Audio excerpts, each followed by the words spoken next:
Drawing রুমে বসে মা চাষিদের দিকে বিরক্তি চোখে তাকিয়ে আছে শীতল। বিরক্তি ভরে চোখ, মুখ কুঁচকে আছে তার। পায়ের পেশিতে কাশিটে পড়ে যাচ্ছে তার অবস্থায়। ব্যথায় পিঠ পা অবশ পেরায়। তার মধ্যে এতক্ষণ কান ধরে থেকে কেবলই ছাড়া পেয়েছে সে। ছাড়া পাওয়া মাত্র সোফায় বসে পা ধরে কাঁদতে শুরু করেছে। কাঁদতে দেখে সিনিম চৌধুরী বকতে বকতে গেছেন রসুন তেল গরম করতে, কিন্তু সেই গেছে এখনো ফেরার নাম নাই। থাকবে কিভাবে? রান্নাঘরে তিনজন মিলে রাজ্যের গল্প জুড়ে দিয়েছে। লাল শাক পুঁই শাক দেখে পুরনো কিছু কথা মনে পড়েছে তিনজায়ের। ওনাদের প্রেগনেন্সির সময় কে কোন জিনিস খেতে পারতো না, কার কোনটা খেতে ইচ্ছে করতো, কোন খাবার দেখা মাত্র গা গুলাতো, এসব কথাই উঠেছে। ওনাদের সঙ্গে সঙ্গে দিয়েছে কাজের বউ আর সাহেলা। ওই মহিলা আরেক গল্পবাজ, যার তার সঙ্গে গল্প জুড়ে দেয়। গল্প করতে করতে বাংলা গালিও ছুড়ে অনায়াসে।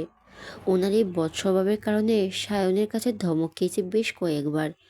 ধমক খাওয়ার পরও মুখ কাচুমুচু করে বলে, জীবনেও আর গাইলাতাম না ভাইজান। যদি গালাই তাহলে কুত্তার লগে দোস্ত করুম। কুত্তা আমার দোস্ত। এরপর দুদিন ঠিক থাকে, তারপর যা কর তাই।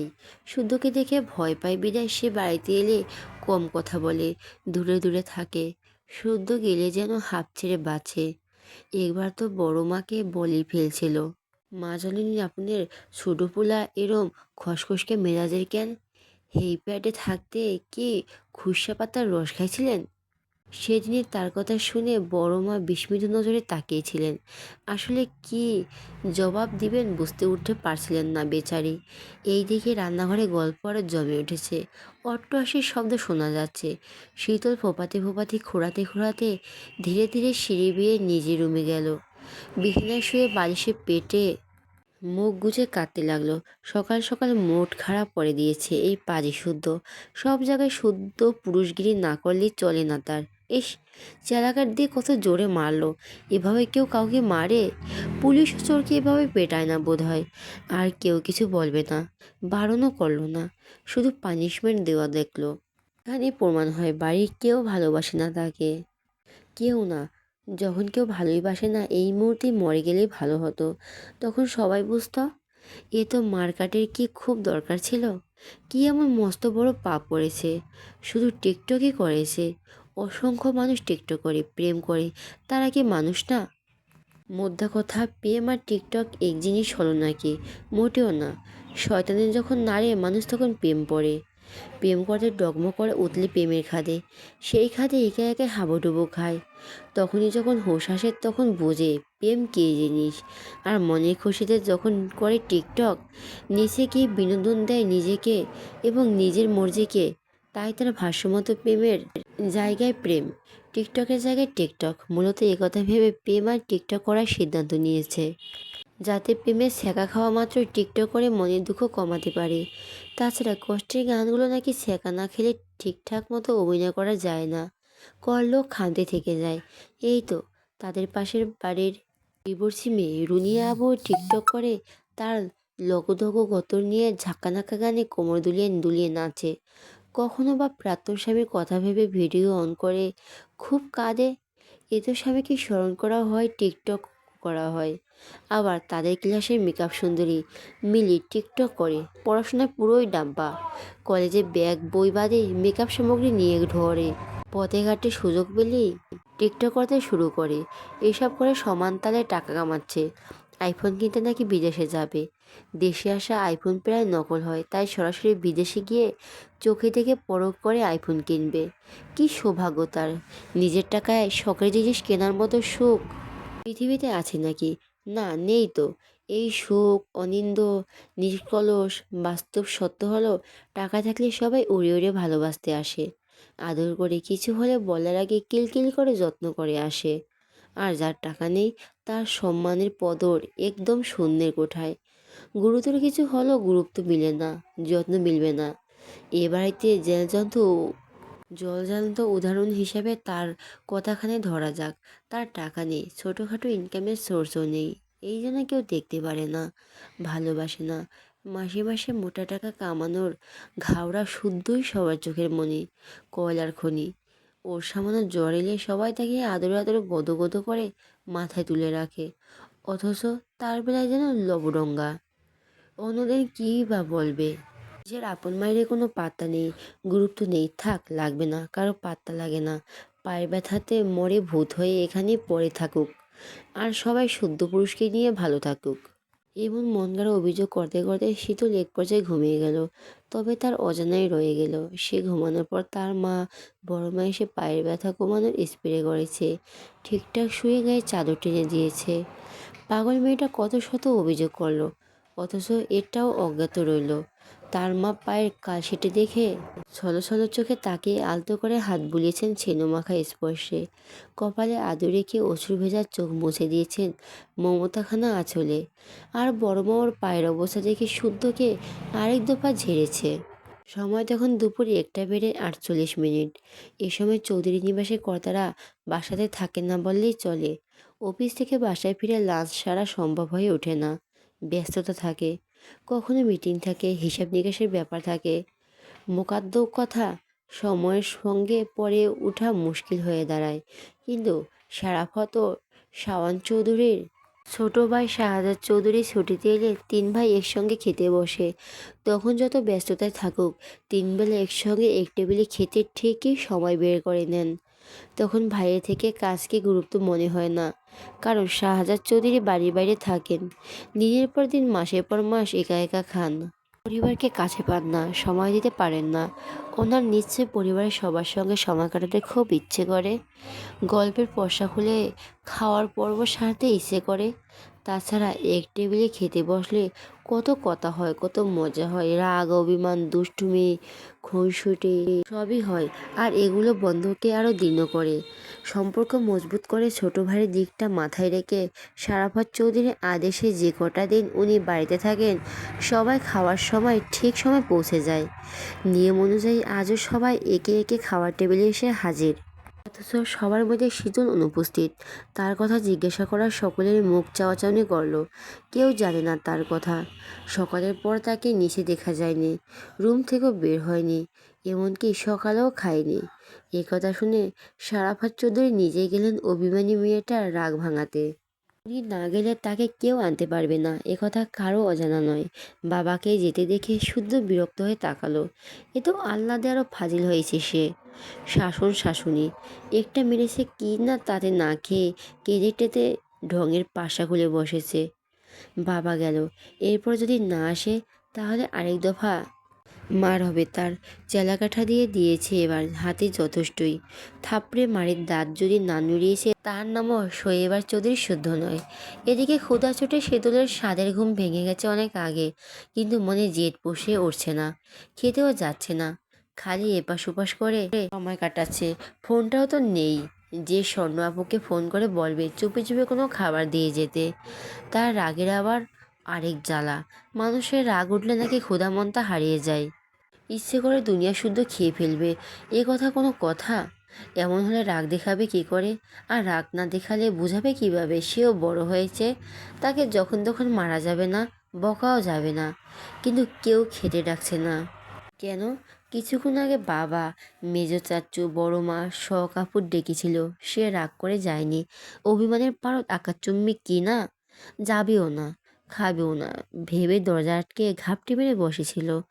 ঘুম ভাঙার পর তার রাগ পড়ে গিয়েছে কিছুটা, কিন্তু তাদের ডাকাডাকি শুনে শুদ্ধ রুম থেকে বেরিয়ে খ্যাক খ্যাক করে বলেছে, এ তো ডাকাডাকি কি আছে, খাবে না ভালো কথা, একবেলা না খেলে কেউ মরে না। ওই লাউয়ের বাচ্চা কদু এ কথা বলে তার রাগটাকে বাড়িয়ে দিয়েছে। সে পারত না নিজে এসে সুন্দর করে ডাকতে, একবার বললে কে বা হতো, সরি আর মারবো না, খেতে হয়।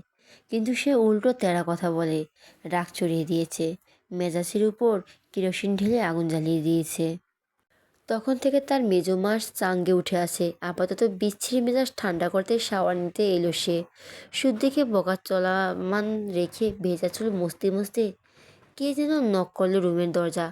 খ্যাক করে উত্তর দেওয়ার আগে ভেসে এলো বড় বাবার গলা। সে জলদি দরজা খুলে দেওয়া মাত্রই শারাফত চৌধুরী সেনোমাকে হাসি উপহার দিলেন। শীতল সব রাগ ভুলে গেল, অভিমানের পারদ গলেও চুরচুর। এই মানুষটার প্রতি একটু বেশি দুর্বল সে। ওনার কোনো কথা ফেলতে পারে না, কারণ বাবাকে সে কতদিন কাছে পায়। পায়েব না বললেই চলে। যখন বাবাকে প্রয়োজন হয় এই মানুষটাই তাকে আগলে রাখে, ভরসা দেয়, সাহস যোগায়।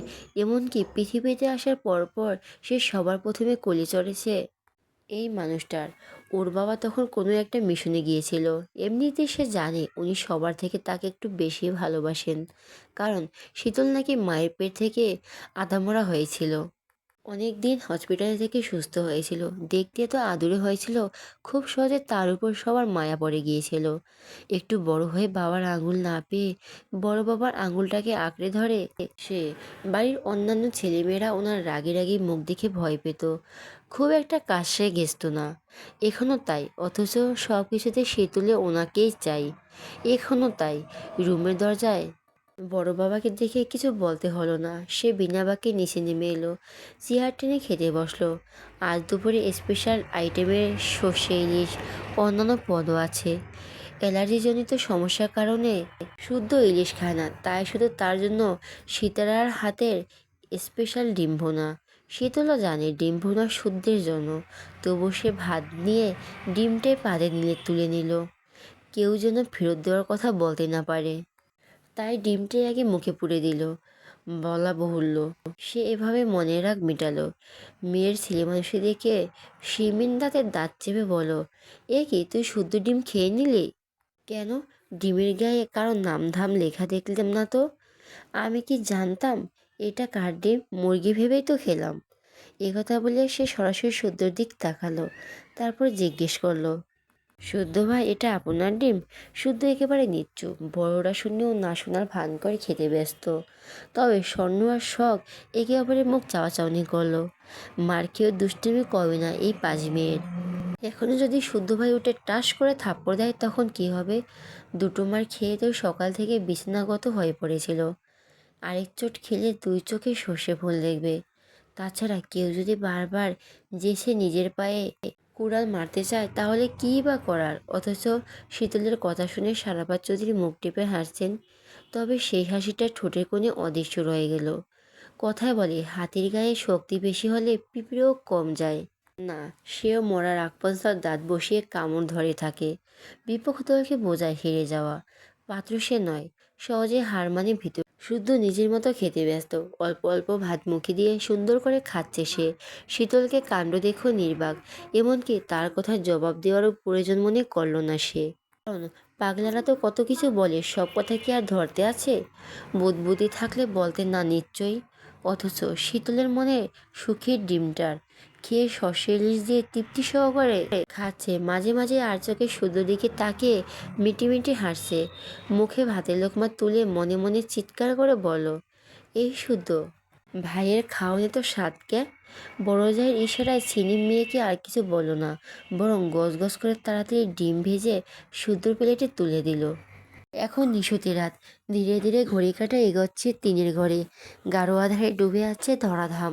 আকাশে উঠেছে মস্ত বড় পূর্ণিমার চাঁদ, বইছে মৃদু বাতাস। আশেপাশে কোথাও একদল কুকুর ডাকছে নিঃশব্দ স্বরে। দুই একটা জোনাকি দেখা মিলেছে আদরের ঝোপে। তারা নিজস্ব আলো জ্বলিয়ে উড়ে উড়ে ঘুরে ঘুরে বেড়াচ্ছে স্বাধীন মনে। থেমে থেমে ঝিঝি পোকাও তাল মিলাচ্ছে অদ্ভুত স্বরে।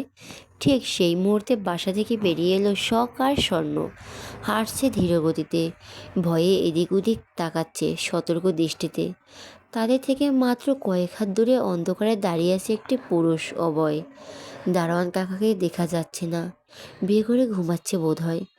আর একটু সামনে এগিয়ে কাঙ্ক্ষিত ব্যক্তি দেখা পেয়ে দ্রুত এগিয়ে গেল তারা। আর্তনাদ করে জাপটে ধরল সেই আগন্তুককে। অঘাতপ্রাপ্ত শরীরে হালকা স্পর্শ যান বেরিয়ে যাওয়ার জোগাড়। তবুও আগন্তুক ব্যথাতুর শব্দ না করে নিজেকে সামনে নিল, জোরপূর্বক হাসার চেষ্টা করলো, দুজনকে জাপটে ধরে কিছু বলার চেষ্টা করলো, কিন্তু অতিরিক্ত জ্বরে কাঠ হয়ে আসা কণ্ঠস্বর কোনো শব্দে বের হলো না। কয়েকবার শুকনো ঢোক গিলল, চেষ্টায় ব্যর্থ হলো। তাকে এই অবস্থায় হাঁটতে দেখে শখ কান্না ভেজা স্বরে বলল, এই কি অবস্থা তোমার? কোথায় ছিলে তুমি? ফোন বন্ধ ছিল কেন? ছোট বোনের কথা শুনে বুঝে আসা চোখ দুটো পুনরায় খুলল সায়ন।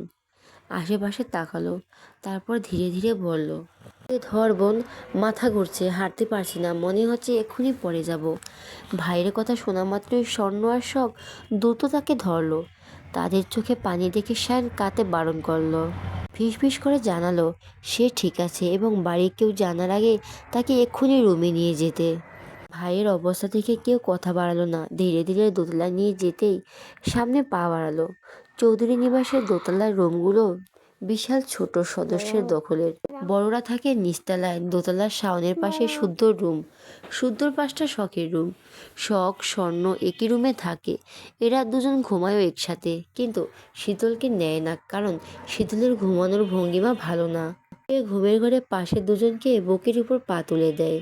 ঘুমের ঘরে বকবক করে হাসে। পাশের ঘুমাতো মানুষটা যদি হাসির খিলখিল করে হেসে ওঠে তাহলে কেমন লাগে? তাছাড়া শখ আর শোনো দুজনেই রাত জেগে ফোনে কথা বলে। তারা এখন বড় হয়েছে, ব্যক্তিগত মানুষও রয়েছে। এখন শীতল জানে সবকে একে জানিয়ে দেবে। এই মেয়ের পেট পাতলা, তার পেটে কথা থাকে না। অজ্ঞাত শীতল একা একটা রুমে থাকে। তার রুমের দরজা সবসময় হাট করে খোলা থাকে। বলা বাহুল্য ইচ্ছে করে দরজা খোলা রাখে যাতে ভয় পেলে দৌড়ে বের হতে পারে। শখ স্বর্ণ বের হওয়ার আগেও দেখে এসেছে শীতল হাত পা ছড়িয়ে বিয়ে ঘরে ঘুমাচ্ছে। কথা বলার সময় শীতলের গলার স্বর আস্তে হয় না। তার ফিসফিস করা কথাও পাশের জন্য শুনে ফেলে, তাই তাকে ডাকার ভুলও করেনি তারা। তাছাড়া শাওন তাদের কল করে বলেছে যেন কেউ বুঝতে না পারে এমনভাবে বাসার বাইরে আসতে, কারণ তার এই অবস্থা দেখে তুলকালাম ঘটে যাবে।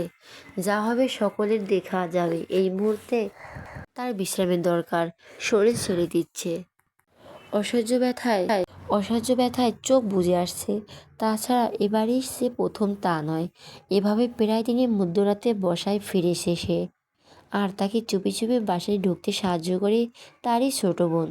তারা চারজন বাইরে থেকে সিঁড়ির কাছে আসতেই হঠাৎ ড্রয়িং রুমের লাইট জ্বলে উঠল। অন্ধকার কেটে আলোর মাঝে দেখা গেল শাহাদাত চৌধুরী দাঁড়িয়ে আছেন, দৃষ্টি তাদের দিকে নিবদ্ধ। ছোট চাচুকে দেখে চারজন ধরা পড়ে মাথা নিচু করে নিল। তবে মনে মনে খানিকটা স্বস্তি পেল শারাফাত চৌধুরীর কাছে ধরা না পড়ায়। ওনার কাছে ধরা পড়লে খবর ছিল তাদের। শাহাদাত চৌধুরী আঘাতপ্রাপ্ত সায়নের অবাধমস্তক তাকিয়ে দীর্ঘশ্বাস ছাড়লেন। ছেলেটার মাথায় হাত পায়ে ব্যান্ডেজ করা। এই ছেলেকে কতবার বুঝিয়েছি এসব রাজনীতিতে না জড়াতে, কিন্তু এই ছেলে কথা শুনলে তো। শুধু একবার নয়, বারবার বাড়ির সব সদস্যরা তাকে বুঝিয়েছে এসব না করতে, কিন্তু সে শোনেনি, বরং জেদ দেখিয়ে দলনেতা হয়েছে। তার চেলাপিলারা তাকে ভাই ভাই করে ডেকে মুখে ফেনা তুলে ফেলে, মিছিল মিটিং করে, মারামারিতেও দেখা যায়। যতদিন যাচ্ছে রাজনীতির সঙ্গে আরও জড়িয়ে যাচ্ছে সে। এবং আজ জানা গেছে আব্দুল সিদ্দিক নামক একজন রাজনীতিবিদের ডান হাত সে। নির্বাচনের জন্য যত জোরঝাপ করতে হয় করেছে আবু সিদ্দিকের হয়ে। একথা শোনা মাত্র শারাফাত চৌধুরী ভীষণ ক্ষেপেছে তার উপর, কারণ চৌধুরী নিবাসের কেউ সরাসরি রাজনীতিতে জড়ায়নি কখনো। সায়ন এই দুঃসাহস দেখিয়েছে। এসবের চক্করে কবে যে মার খেয়ে মরে রাস্তায় পড়ে থাকে কে জানে। ভালো স্টুডেন্ট সে, রেজাল্টও ফার্স্ট ক্লাস, অথচ আবেগে বসে ভুল ডিসিশন নিয়ে ক্যারিয়ার নষ্ট করতে রাজনীতিতে নাম লিখিয়েছে। তাকে কোনোভাবেই বোঝানো যাচ্ছে না রাজনীতি এত সোজা নয়। রাজনীতিতে টিকতে গেলে নোংরা সাফ করার সঙ্গে নিজের গায়ে নোংরা লাগাতে হয়। লায়ার পার্সোনাল হয়ে আর যাই হোক কখনো রাজনীতি করা যায় না। করলে জান মান ক্ষমতা স্থায়িত্ব থাকে না। এসব ভাবতে ভাবতে উনি এগিয়ে এলেন ড্রয়িং রুমের দেওয়ালে সেটে রাখা বড় দেওয়ালে ঘড়ির দিকে তাকিয়ে সময়টা দেখে নিলেন। একবার তাকালে বড় ভাই রুমে দেখে ওই মানুষটা কিছুক্ষণ আগে রুমে গিয়েছে। ছেলের টেনশনে অস্থির হয়ে কাউকে বুঝতে দিতে রাজি নন তিনি। সায়ন পরশুদিন দুপুরে সবার সঙ্গে খেয়ে বের হয়েছিল। এরপর খোঁজ পাওয়া যাচ্ছিল না তার। ফোনও বন্ধ ছিল, তার ফ্রেন্ডরা খোঁজ দিতে পারছিল না। দলের ছেলেপালাদের জিজ্ঞাসা করেও লাভ হয়নি। মধ্যেখানে একদিন পর এত রাতে বাড়ি ফিরেছে সে। ছেলেটা বাড়ি ফিরেনি দেখে বড়দের কারো খাওয়া নেই, চোখে ঘুম নেই, অথচ এই ছেলের মধ্যে এক ফোঁটা অনুশোচনা নেই, খারাপ লাগার রেশ নেই। মনে মনে এসব ভেবে উনি শখ ও স্বর্ণকে সরতে বলে নিজেই শাওনকে ধরে উপরে নিয়ে যেতে যেতে বললেন, নিজের জানের মায়া না করো, বাবা মায়ের কথা অত্যন্ত মাথায় রাখতে পারো, তাদের বয়স হচ্ছে আর কত। সায়ন বরাবরের মতোই নিরুত্তর। রোজ এক কথা শুনতে শুনতে কানের পোকা বের হয়ে গা সওয়া হয়েও গেছে। এখন কেউ কিছু বলে তার গায়ে লাগে না, খারাপও লাগে না, বরং বেহায়া মনে আনন্দ হয়। কারণ ভীষণ শখের পেশায় নিজের নাম তৈরি করতে পেরেছে, ক্ষমতা অর্জন করেছে। তার নাম শাহরিয়ার চৌধুরী শাওন। রাজনীতির মাঠে তাকে শাহরিয়ার ভাই নামে পরিচিত সে। এটা তার কাছে গর্বের, অহংকারের।